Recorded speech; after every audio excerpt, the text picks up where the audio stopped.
Pacific Drive. This game is fantastic. Pacific Drive has been described as Stalker.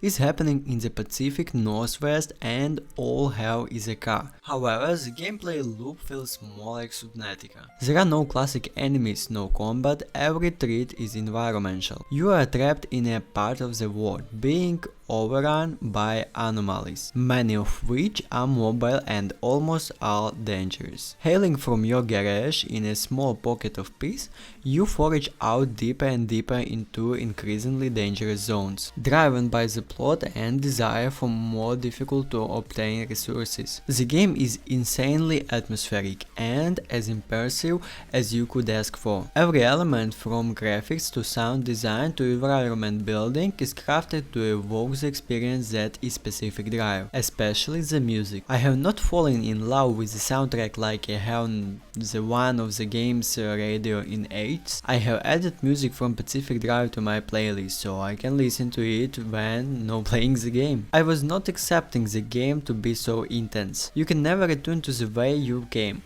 So the only way back to your safe base is by generating a portal. Doing so requires collecting enough of your zone's energy and triggering the portal with a device that only works at a distance. The moment you do, the zone begins to collapse rapidly around you, prompting a mad dash to reach the portal. Deeper zones require more unstable energy types, which in turn require opening the portal from farther away, making those mad dashes progressively longer, through more dangerous territory with a more immersive ticking clock. The zones are handcrafted, but hazards and resources are randomly generated, as is your entire and exit point, allowing you to explore most familiar areas repeatedly while never knowing just what you will find or experience. So the plot is thin but solid. Sold by excellent voice acting, a character who will never not sound like Captain Janeway to me. The lore you can scrooge up is fun, especially the multi-part documentary you can round up the pieces of, giving some great history and outsider's impressive of a situation you are far more familiar with. The decision to make the car the center of your experience, basically as an SCP, allows a lot of game mechanics to be rooted directly into the story rather than require player deprioritization. Praise to the developers for many extremely good mechanical decisions. First and foremost, for me, was their attention to the needs of gamers who suffer motion sickness. There are multiple settings to element issues. Beyond that, the game has a large number of settings that allow you to customize your gameplay experience, leveraging Pacific Drive. I love that you can adjust your qual in this game,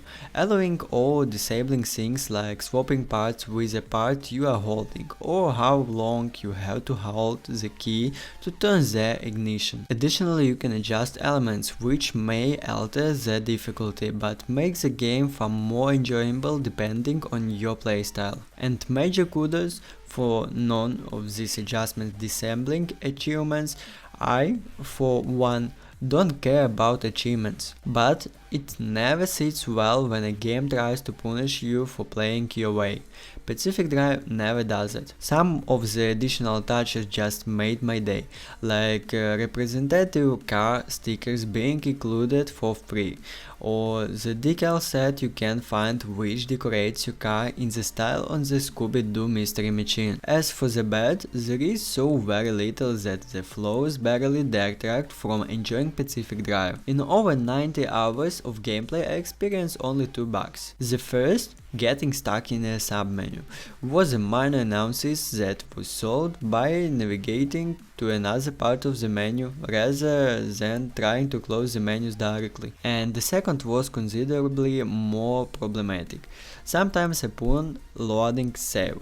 The zone graphically glitched. I had to reload several times on multiple occasions, but the game allows eventually load properly. In addition to these 2 bugs, there are 2 design features that I didn't appreciate. No, this isn't a rant about being unable to save while on run. I understand how problematic that can be for many, but also understand the developer's decision and appreciate the feeling of threat added by not being able to save scam anything out there. I adjusted my setting to allow pausing, and that took care of any issues I personally had while RL interruptions. Rather, the two issues are these: most of the late game equipment requires a large amount of resources called Olympian fragments, which are exceptionally rare, and areas you cannot farm conveniently. Thankfully, you need none of that equipment to successfully get through the end of the game, which is fortunate because you will have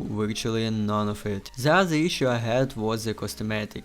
Paint and decals have limited use, which means if you find a design for your car that you fall in love with, you won't be able to keep it when parts start wearing out, unless the RNG is kind. But like I said, these things are not enough to serve the game, not even a little.